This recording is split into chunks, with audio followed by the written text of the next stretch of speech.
everybody. Happy Wednesday. It's May 6th, almost to the end of the first week of May already. Going to show you a few more. This is from a few more historical things. This is from one of the corners of the office here near the door. A lot of you folks out there know or knew Mrs. Usugi. She was one of my most influential mentors in life and was also to several of us, and just a great teacher and a good guide as far as getting your worldview together. She was a neat lady. That's her working on one of our Pale Light layouts, the newspaper there at Pale High School. That's an award-winning newspaper. Several of us had the good fortune of being editors-in-chief of that. And this is actually one of our senior classes. And you can see Miss Usugi there in the middle, and then I'm down here in the purple shirt with lots of black hair and probably a mullet. Lots of fun people there in that photo. And Mrs. Usugi lived to be a ripe old age of over 90, and this is one of the last times that Larry and I got to go see Mrs. Usugi when she was in her nursing facility, her care facility, where her family took very good care of her, and so did the people there. And one of my most cherished possessions is this note from high school, and that's Mrs. Usugi's handwriting. Say, "Can I have Gary?" ? And then Mr. Andre, one of our upper level math teachers, wrote back, "Gary has promises to keep and miles to go before he sleeps, Andre." They were all the time going back and forth over all kinds of stuff. So then one of the things I keep on my wall over here near my actual workbench is this memory card of Sugi from when we were at her memorial service. And that silver dollar is actually one that she brought back for a souvenir from me when she was on a trip to Las Vegas one time. I think that was my senior year. I hold her dear in my memory along with a lot of other folks. Just showing a little more stuff from the history here in my office, and I'll share some more later. I am back in the office, been running around today. Got to see several friends down in Paoli Way. I stopped in at Rich Tinkle's Music Shop in Paoli. If you don't know it, it's a little treasure of a place. Rich does all kinds of instrument repair, carries strings and other accessories that you need for your instruments. And he finished fixing up this guitar. Remember, this is Peter's guitar, my good friend Peter from down in Valley.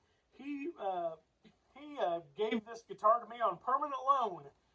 When we found it in his basement, it was in a case, hadn't been opened since the 60s, he thought, and it needed some work, and I'd kind of been putting it off, and it'd been hanging here in my office. You can get a good look at it. Been hanging here in my office as kind of a showpiece and a piece of Peter's history.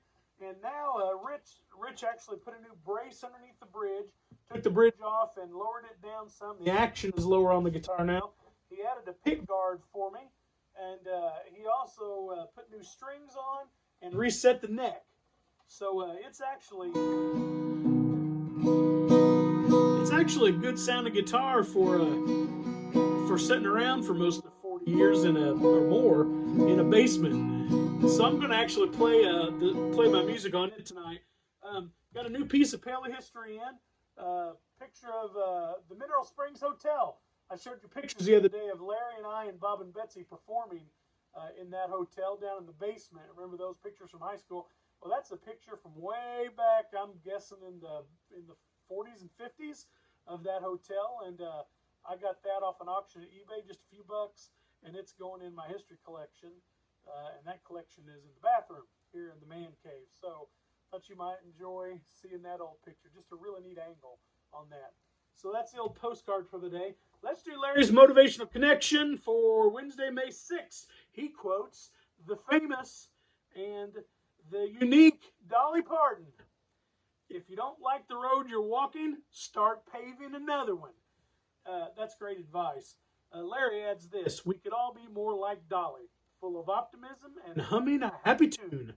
So find the road that's socially distant enough for you, and remember to wash your hands." From Larry Holland. That's great advice. Michelle and I actually watched a documentary on Dolly Parton the other night. I don't remember if it was on History Channel or Travel Channel or something. It was great to hear her interviewed about her whole life. Just such fun in the way that she's been her own person. All right, one song for this evening. I'm running a little late this evening to get my other stuff done. Had a great time. Visited at Bev at Mike and Bev's church today, and we worked on some the piano there. Just a lot of fun, and ran down and did some leather stuff, and now back home and getting ready for dinner. So this is a song that Ralph Stanley did, and a bunch of other people recorded over the years. My friend Wyatt sings this song sometimes, and also Mandolin Mike, our other buddy that plays music with us. So I like this. This is called "Who Will Sing for Me." Here's how it goes. Oft I sing for my friends, as death called for my sea. But when I reach my journey's end, who will sing one song for me? I wonder who will sing for me when I come to cross that silent sea. Who will sing for me? Peter's guitar sounded pretty good, really. As a friend shall gather round and look down on me, will they turn and walk away, or will they sing one song for me? I wonder who will sing for me as I come to cross that shining sea. Who will sing for me? I wonder who will sing for me when I come to cross that silent sea. Who will sing for me?